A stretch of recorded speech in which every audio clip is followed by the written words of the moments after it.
Hey guys, welcome to another YouTube video, and in this I'll be reviewing a action-packed Sunday race day and the final day of action from the Australian Formula One Grand Prix at Albert Park.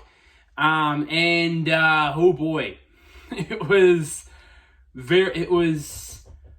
in the end, it was very chaotic F1 race, which I'll get to later on. But let's get straight into it. So we had both the F3 and F2 feature races on earlier today. So it basically started with the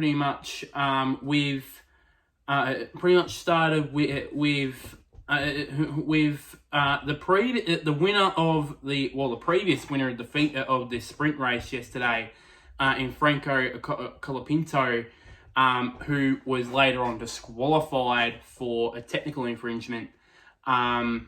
He on the first lap got it was actually a bit of an action-packed first lap for them, of course, with Colapinto crashing into the wall at turn 5, which incidentally took part of the Protec wall at turn 5 with him, and then Murray Boyer before Nikola Tuslov decided that Murray Boyer's car needed to take off to Baku about a week early, when he sent Boyer's car airborne at the braking approach to turn 9, putting him into the gravel trap. But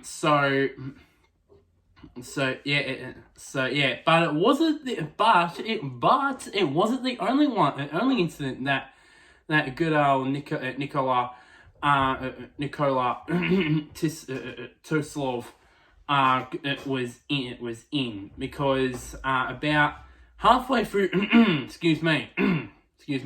about halfway through the race, Kalen Frederick collided while under the safety car. Actually, I think it was for another safety car. I think at the latter half of that race, during the latter half of the race. I don't know. I can't remember really what the second safety car was for.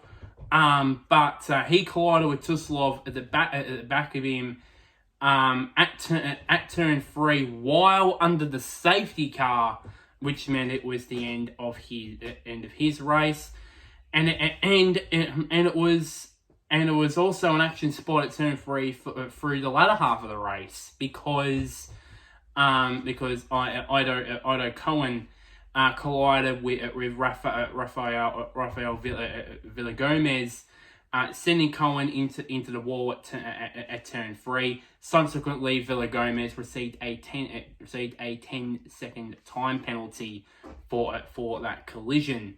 In the end, it was Bortoleto came across the line to score to win the race. So the results were as follows: Bortoleto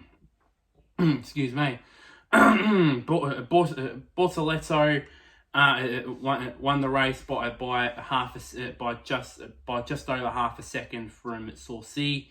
Mini in third, Fornaroli in fourth, Zach O'Sullivan in fifth, Luke Browning in sixth, Aaron in seventh, Begovic was eighth. He was, I think, in fifth, I believe, at one stage, in front of his teammate O'Sullivan, but he ended up, I think he was, but then he suffered a collision, I think, with Browning, and knocked a bit of his front wing. Which meant he had to finish the reigning two corners of the race the race with with his front wing half hanging off.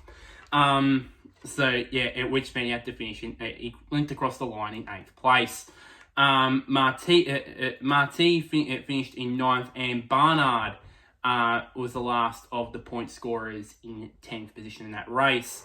Outside of the top 10, Christian Mansell was just close on getting points, but unfortunately it wasn't enough. Edgar in 12th. Tommy Smith, the other of the Australians, finished in 13th. Gray in 14th. The third of the Aussies, Barter in 15th. Collette in 16th. Yanni in 17th. Flourish in 18th. Villa Gomez ended up down in 19th after his 10-second time penalty. Garcia in 20th. Tuslov finished his eventful race in 21st. Gofi in 22nd, and Bedrin, despite him not finishing the race, was still classified in 23rd position. We've my estimate, only 6 to 7 drivers didn't end up finishing the race. So the championship standings, obviously Bortoleto now in total control now the championship, 20 points in front of Saucy. Bekovic and Mini now tied for third in the championship, now 30 points behind Bortoleto. Marti in 5th, Gofi in 6th, Aaron in 7th. Zach O'Sullivan in 8th position in the championship after yesterday getting his first points of the season. Fornaroli in 9th, and Luke Browning in 10th position. Fun fact: both his points finishes were all in the feature race. So yeah. Other than that, for the Aussies, the only Aussie who has scored points so far in the F3 Championship after 2 rounds after 2 rounds is Christian in the F3 Championship is Christian Mansell with only 4 points, all of them from this weekend. All of them from this weekend. While the other 3, Barter and Tommy Smith, haven't scored points. Moving on to F2, because I want to talk about that F1 race for very obvious reasons. It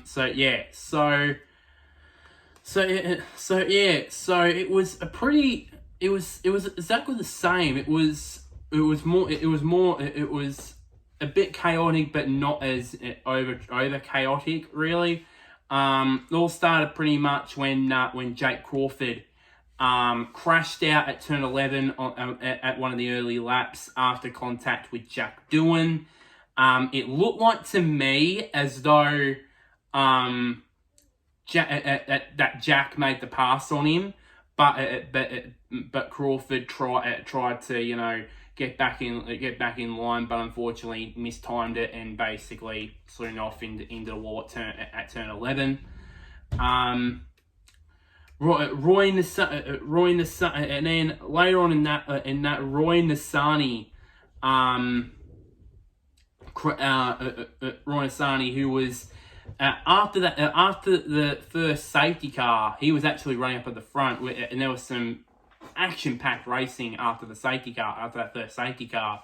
Then Roy Nassani, and then he crashed out down a straight between turns 2 and 3. Crashed out at the race, and then just to make matters for the more bizarre, Enzo Fittipaldi, he spun out at turn 2. Think he ran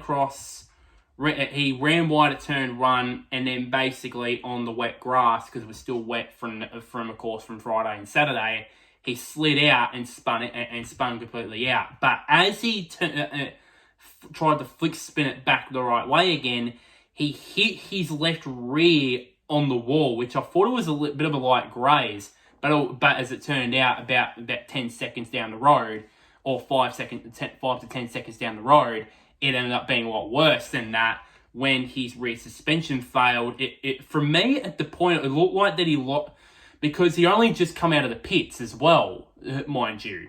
Enzo had only just came out of the pits as well. So pretty much he ran wide, and when it was like that before he hit the wall, I thought, oh shit, he's lost it on his new tyres, because obviously that it wasn't quite up to temperature. But then when the replay came, it saw that his suspension had failed, and then it hit me that the hit with the graze of the wall as he was trying to get going the right way, the right direction again, that was enough for the rear suspension to fail and send him straight into the wall, and that's what extended the safety car period, because this was under safety car as well, and that pretty much extended it pretty much to try and get Fittipaldi's car out of the way. And there was some hits that probably should have been a red flag, but they got that going again. But there was drama on the restart too, because sprint race winner Dennis Hauger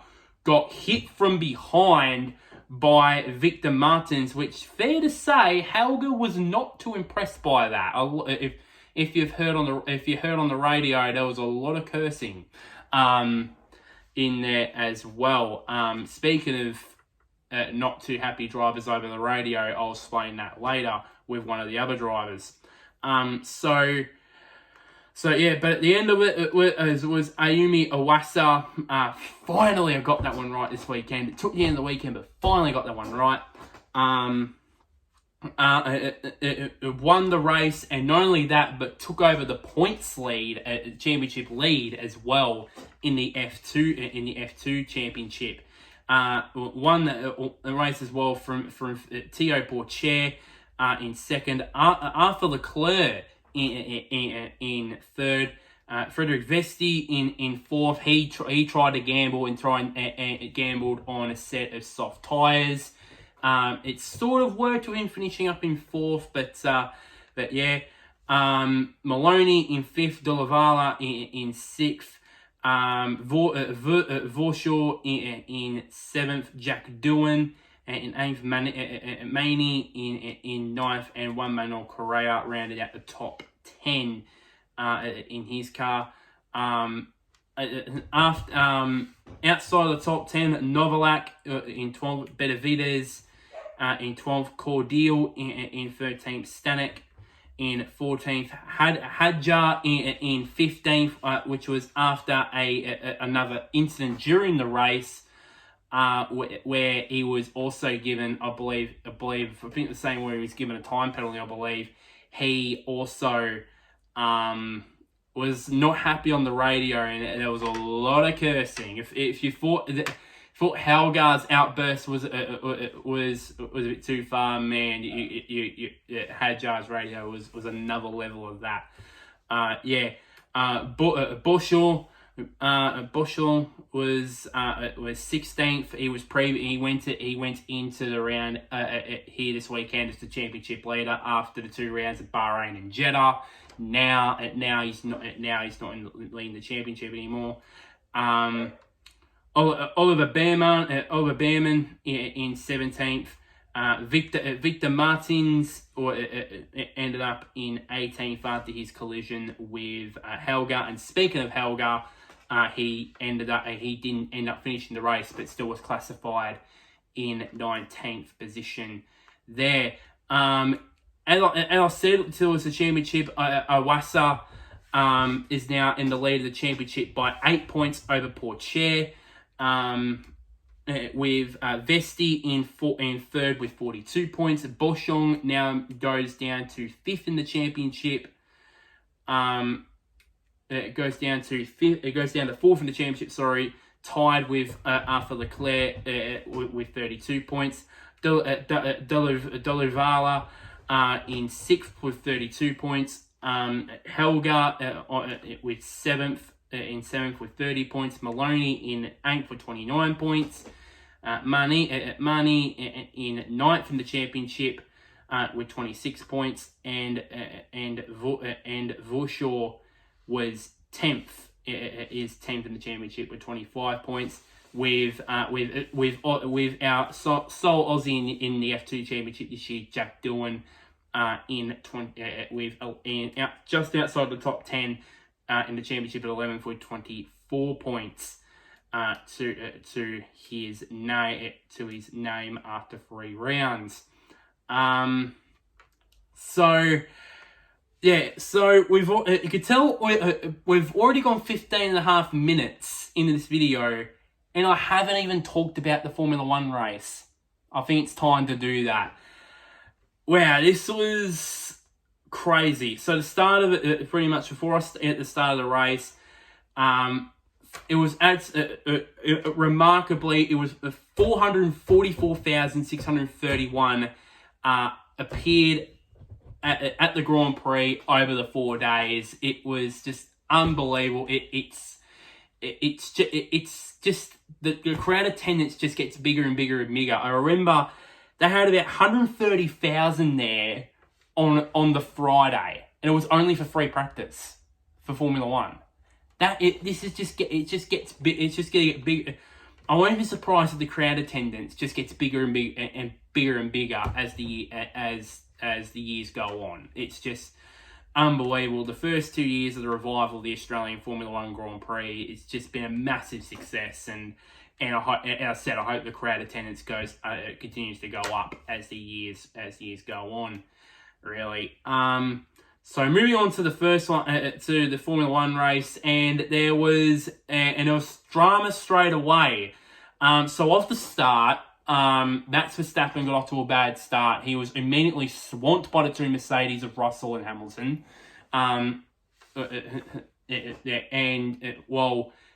Initially it was only Russell, but then Hamilton went past Verstappen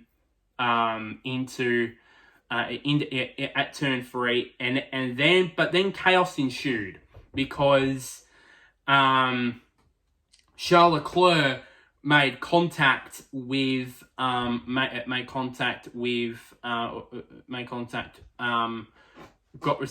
got tapped into a spin by Lance Stroll, and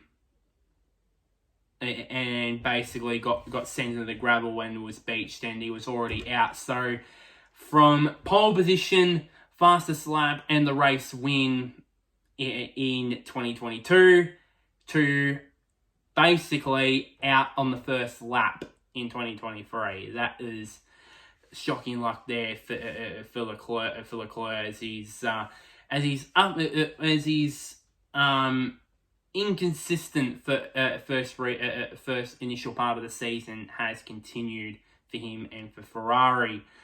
So we had about a couple of laps on the safety car, and then it wasn't long before we had our second safety car period when Alex Albon, which I felt so bad for because he went so well in qualifying yesterday. Qualifying in 8th, he was running up in 6th because due to all the chaos at the start, and lost it at turn 6. Lost it at the turn 6 and 7 complex, and just made contact with the wall when he was out of the race. Initially, that brought out the second safety car period, but then it was later turned into a red flag, just to clean up all the debris. And then by this stage,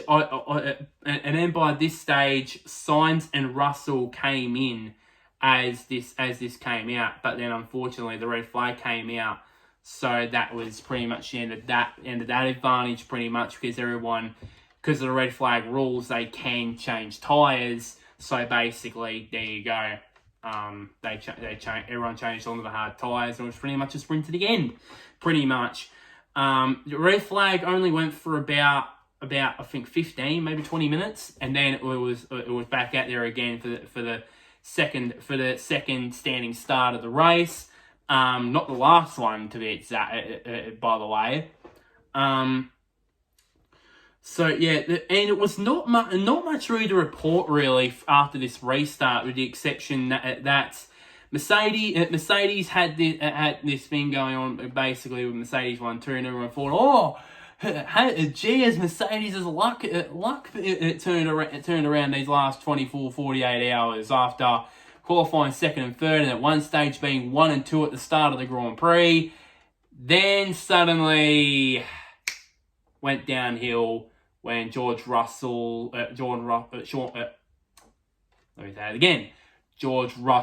power units failed, and instantly I thought, oh shit, is this gonna happen to Lewis? But luckily it didn't. Luckily, for him. So yeah, it was not really good really for not really good for him. That eventually caused the virtual safety car. We still don't know what caused the power unit failure. I would assume that he'll have a new power unit for next weekend at Baku. I would assume for Gorgeous George. So yeah, but it was sad because he was looking very good too throughout qualifying yesterday, and then of course throughout the first initial parts of the Grand Prix today.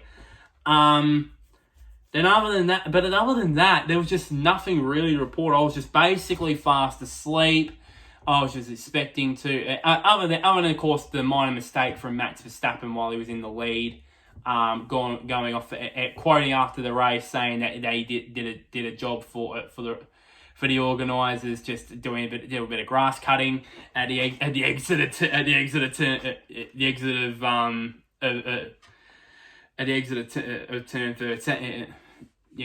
13, but other than that, I was just basically I was just half asleep, just waiting for the race to end. Then, bang! Kevin Magnussen, strangely, I found it strange, actually. He ran wide.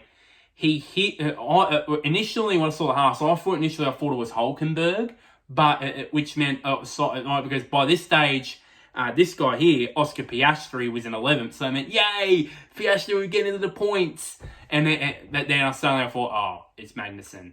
And then all of a sudden Simon built up again and go, oh, it's going to be a safety car here, which eventually it was. And the replay of the incident showed that he just ran wide at the exit of turn 2. And it was strange, actually, because I've never seen a tyre pop off a rim like that. The only exception is when there's a puncture. But all he basically did was just raise the wall, and boom, the tyre came off the rim. And was lucky that, I think it was Zhou Guanyu, I believe he was behind at the time. He was lucky that he didn't get hit with that tyre. So yeah, it was just, rolling down the road and that basically caused the late race safety car, which soon went to a red flag. And I thought that was strange, because the only thing that the marshal had to do was pick up the tyre, and then the race would be restarted. But as the commentator, but then I realised that the commentators, the Channel 10 commentators, remarked that it was right. This was based off of what happened at Abu Dhabi in 2021, as we all know. I don't have to hash that again, because we all know that. Then Bate caused a second safety car, so that meant second red flag, which meant that which meant we had a standing start again for the third time. Third time, and you guys probably all thought, Verstappen's going to get a good start. There was the usual bottleneck in the turn 1, but other than that, it's just going to be a clean race to the end. And Max Verstappen's going to be a winner, and we'll all get home happy. And maybe possibly this man can get Oscar Piastri get his first points in Formula 1. We'll all go home happy. Well, we were wrong, because within one corner of the third restart, there was carnage. Firstly, Logan Sargent went in the back of Nick De Vries, which meant both of them were in the gravel, which meant both of their races, but their races were already kaput anyways. Now that they were out, and then about 100 meters down the road, there was more carnage because both the Alpines, who were running very well, I might add, by the way, both crashed into each other at turn two. Turn two. Just to make matters worse, a further 100 meters down the road, Lance Stroll went straight on, and I was just like, what in the absolute F is going on? And then we got another safety car, we got another red flag, all the commentators were going berserk. I would assume everybody at the track was going berserk. But this was how crazy the results for this restart was. Hulkenberg, he was 8th by the time that the Magnussen incident came. He was up to 4th. Norris, he was 9th before Magnussen's incident. He was up to 6th. Piastri, 11th, now 7th.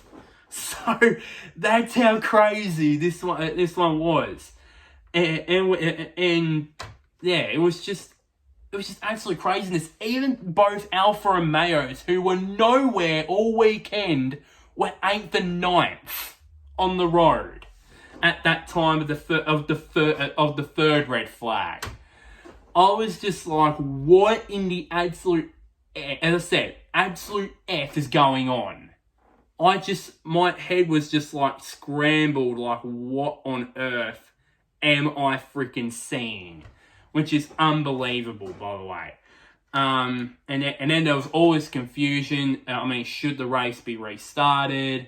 Is there going to be another standing start? Because for all this time during that third red flag, like I just said to myself, that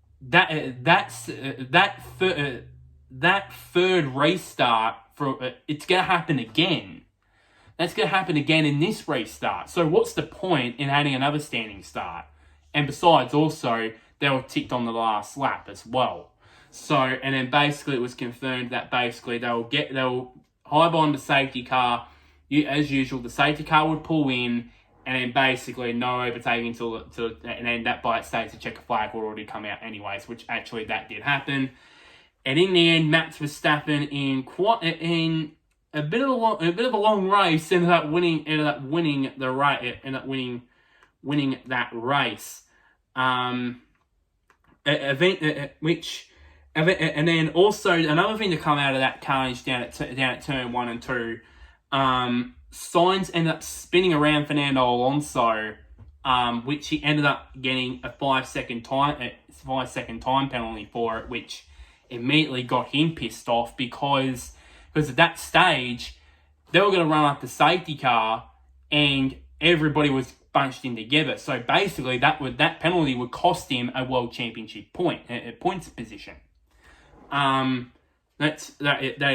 was why. And then basically, and that's eventually what happened. He ended up going from, I think it was 5th or 6th. No, I think it was 4th. Yeah, I think it was 4th or 5th to basically at the back of the 12 car train at the end. So that promoted everybody fifth downwards up a spot. So at the end of all of that, these are the results. So Max Verstappen ended up winning the race, winning his second race of the season. From Lewis Hamilton in second, Fernando Alonso in third, with his third place finish of the season after finishing third at Bahrain and third at Jeddah. Lance Stroll ended up being fourth after at one stage. He was, as I said, he went straight on at turn 2. But thanks to the results counting back from the previous results from the previous restart. That meant he was stated in fourth.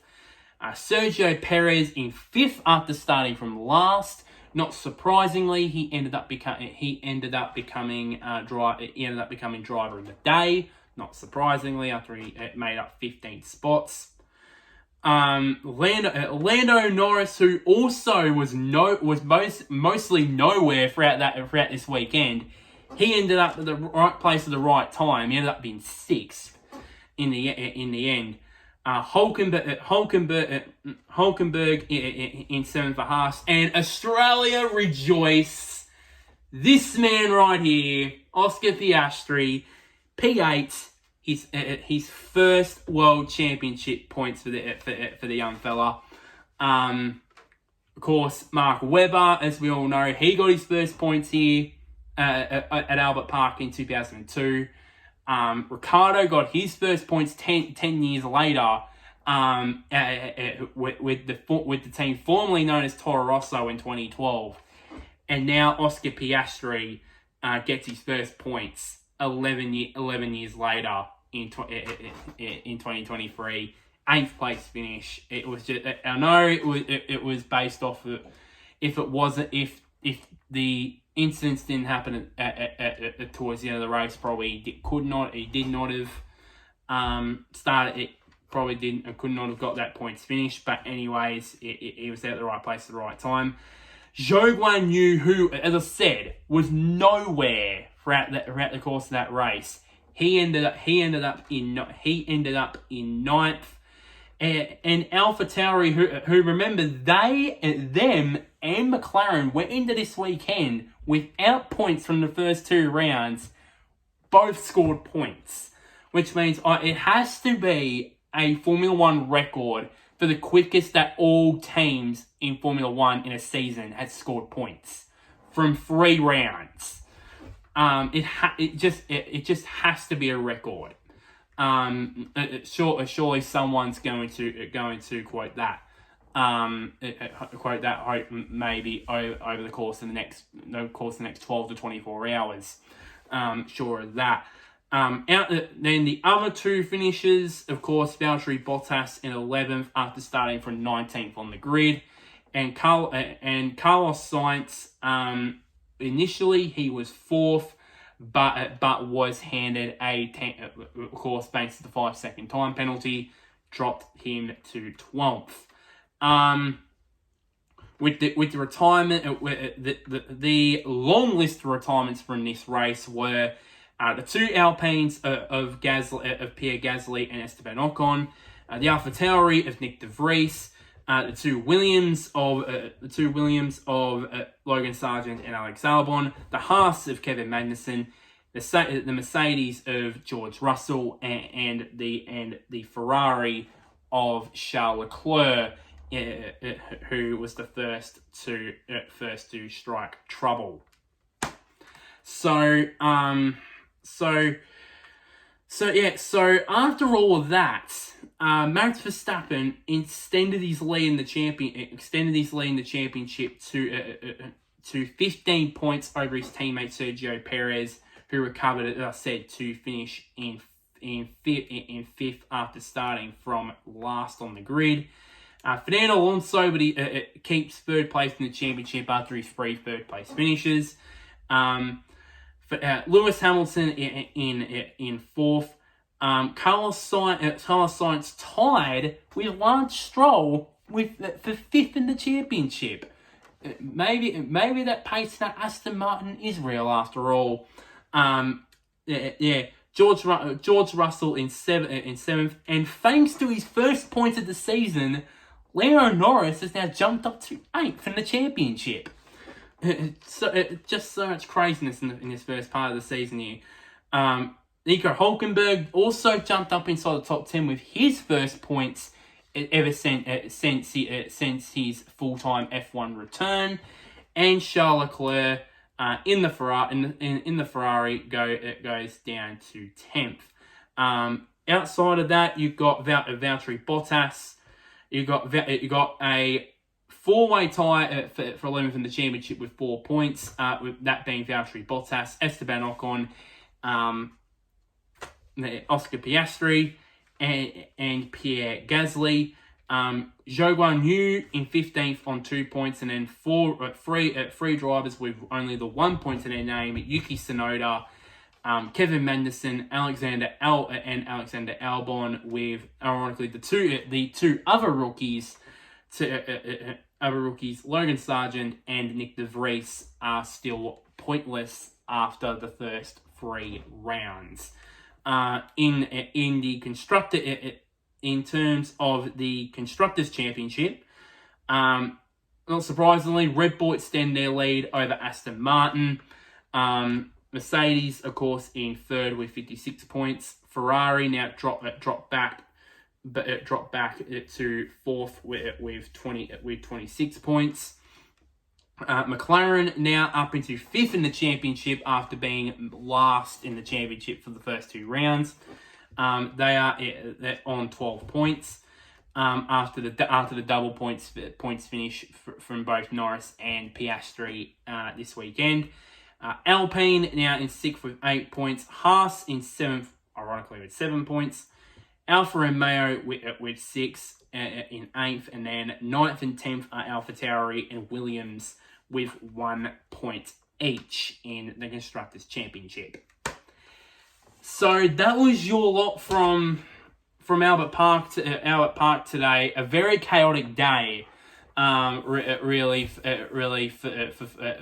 especially with that Formula One race. One of the best races for me I've ever watched in Formula One. Up there with the top 10, 15, 20, top 10, 15 to top 15 of races that I've watched of my time watching Formula One. Absolute craziness. I mean, 4 safety car periods, 3 red flags, and still we ended up with the usual winner of Max Verstappen in the Red Bull in the Red Bull racing car. So I'm gonna take this. I'm gonna take this off. So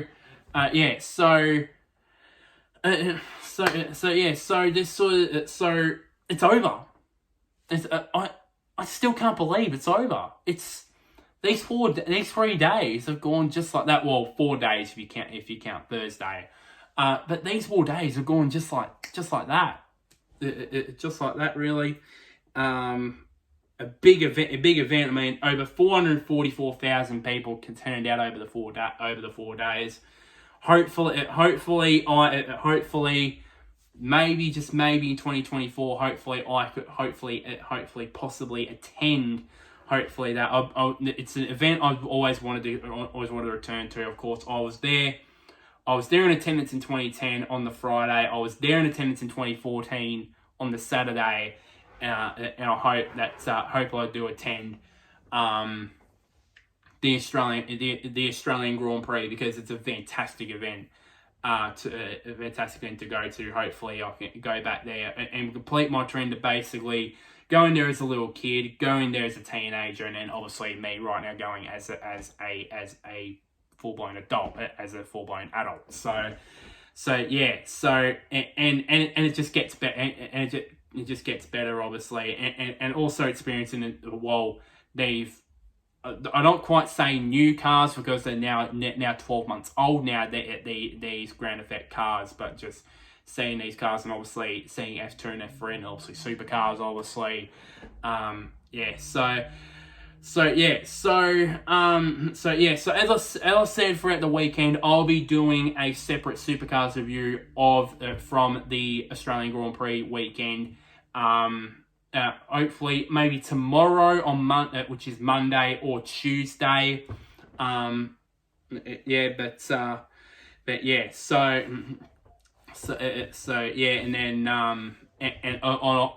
that will also be the first 2 rounds. So because I'll obviously recap the previous race weekend for supercars at Newcastle as well. With the first 2 rounds of these new Gen 3 rules, and a lot of interesting things to talk about, pretty much that, let's just put it that way. But that is it for this video. So like this video, Shouts to anybody who is a Max Verstappen fan, a Lewis Hamilton fan, or if you're now starting to hop on the Oscar Piastri hype train, please, I should say, please get around him after his points paying finish this weekend. Hopefully, get around him. Hopefully, so he can get more fans and hop onto him because he's a great guy. It looks like he's a great guy who's on his way to success in the future. Comment down below, what were your thoughts on the race? Was there anything else I missed from the Formula One race that I didn't talk about that I should talk about? Talk about in the future or something like that. And lastly, somewhere down there, click on the big red button which is labeled subscribe. But until next time, guys, I'll see you guys later, and wherever you may be, may the sun or the moon shine on you.